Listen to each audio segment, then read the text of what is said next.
D'accord. Alors, mon pseudo c'est Psychonaute, mais je m'appelle Isabelle. Je suis artiste peintre. J'écris. Avec mon binôme cosmique Flavilab, on a monté un fanzine récemment. Et je me pique aussi de commencer à faire de la micro-édition. J'ai lancé mon premier bouquin mercredi dernier, en grande pompe. Il y a d'autres projets là pour 2019. Peut-être une expo, j'ai jamais exposé.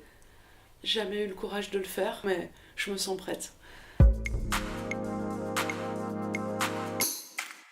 Bolduc, c'est une revue artistique, un lieu d'expression multi-art. La peinture s'y côtoie avec le dessin, l'écriture, la photographie, le cyanotype, la musique. Ce sont aussi à chaque sortie l'occasion de soirées qui permettent de faire découvrir quelque chose qui est difficilement imprimable, la musique, les arts de scène.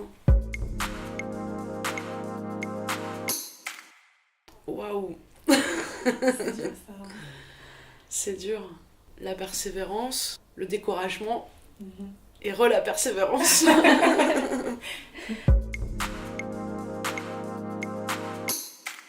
C'est la condition humaine. Il faut progresser, il faut avancer, on n'a pas le choix. Et je suis passée par des étapes de vie et des étapes artistiques, comme tout le monde, délicates, difficiles, parfois même désespérantes. Et je prends toujours mon pied à créer. J'ai décidé également de persévérer pour faire connaître mon travail. Moi, je suis une petite nature à vite avoir la trouille, la tristesse, le manque de confiance en soi. J'ai souvent voulu baisser les bras, mais on gagne tellement à continuer à agir. Je travaille l'acrylique au couteau pour mes peintures, sur de la toile, sur du papier, sur du carton, sur du contreplaqué. Et sinon j'écris, donc j'ai besoin d'un ordinateur. Je gamberge pas mal, je doute pas mal, je suis beaucoup dans une forme de contemplation, de méditation. Et puis à un moment, parfois à la faveur d'une musique que je suis en train d'écouter ou d'une conversation, je vais me lever, aller remplir un pot d'eau, sortir mon couteau, mes acryliques et c'est parti. Jusqu'à épuisement. Ou jusqu'à tout mettre à la poubelle parce que j'ai pas su m'arrêter à temps. John Coltrane, c'est un musicien.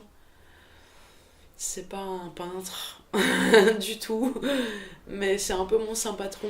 Je suis plus âgée maintenant qu'il ne l'était quand il est mort. Il est mort à 42 ans, j'ai 45 ans depuis peu.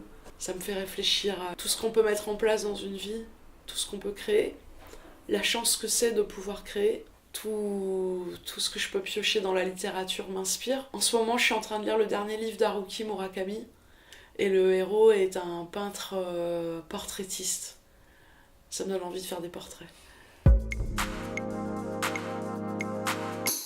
Au collectif Bolduc et à l'association Soka qu'on a monté pour tenir des projets artistiques et humanitaires. Où ça va me mener, je l'ignore. Je suis contente de ne pas le savoir. Le collectif, c'est super puissant parce qu'on cumule les expériences, on cumule les imaginaires, les expériences d'idées, les émotions.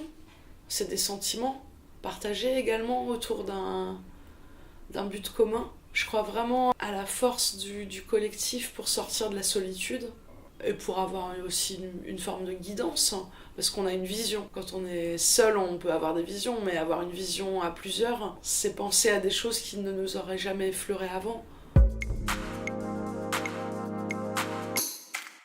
Je pense que c'est extrêmement important de se battre pour la représentation féminine dans les arts.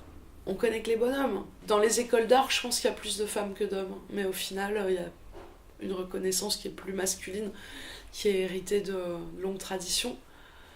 Peut-être qu'on nous prend pour des gourdes aussi, je sais pas. Par contre, moi, en tant que femme, déjà, je signe d'un pseudonyme qui peut être autant masculin que féminin.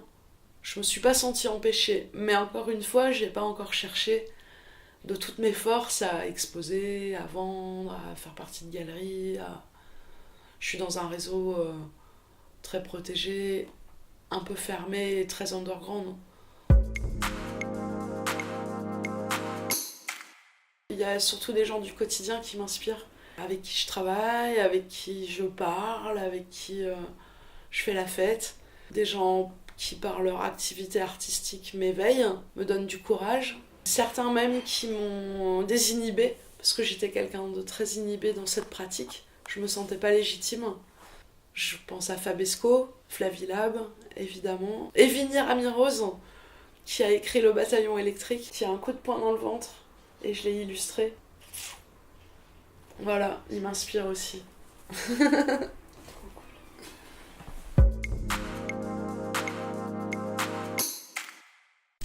cool.